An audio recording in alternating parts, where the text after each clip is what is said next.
அவங்க வந்து போட்டது வந்து நெக்கில் போட்டாங்க.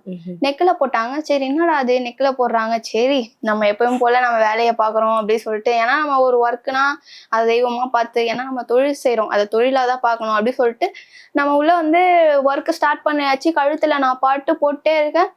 ஃபர்ஸ்ட் ஒரு வாட்டி இப்படி கை வந்துச்சு. அப்பயே டவுட் பட்டேன், என்னடா அது கை வருது, சரி விடுங்க ஏதோ வழியில ஏதோ வந்து தெரியாம வந்துச்சு போல அப்படின்னு நினைச்சேன். அடுத்தது பார்த்தாலும் திருப்பி திருப்பி கை வருது, எதுக்கு கை வருது அப்படி சொல்லிட்டு எனக்கு ஒரு மாதிரி ஒரு கோவம் வந்துடுச்சு.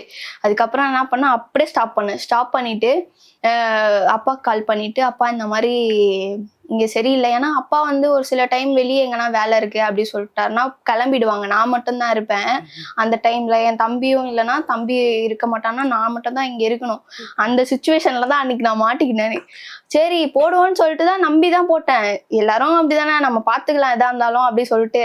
ஏன்னா வந்து இப்போ நான் தனியா இருக்கேன்றனால தான் வெளியே கேமரா வைக்கிறது அந்த மாதிரி வச்சிருக்காரு எங்க அப்பா, என் சேஃப்டி கோசம். அதே மாதிரிதான் இப்போ கழுத்துல போட்டாச்சு, இந்த மாதிரி கை வந்தாச்சு, எனக்கு கோவம் வந்துச்சு.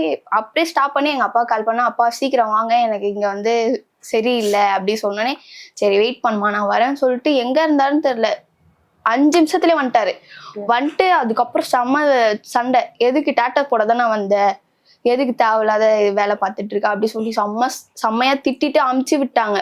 அப்பதான் எங்க அப்பா ஃபீல் பண்ணி சொன்னாரு அன்னைக்கு என்கிட்ட, இந்த மாதிரி என் பொண்ணை வந்து இந்த மாதிரி விட்டுட்டனே, நான் இனிமேட்ல போக மாட்டேன் அப்படி சொல்லிட்டு, நான் எப்போ இருந்தாலும் ஏதாவது ஜென்ஸ் வந்தாங்கன்னா நீ அவங்கள பார்த்துக்காத, தம்பி இருந்தா நீ ஹேண்டில் பண்ணிக்கோ, இல்லை நான் இருந்தா ஹேண்டில் பண்ணிக்கோ, அந்த மாதிரி தான் சொல்ல ஆரம்பிச்சுட்டாங்க.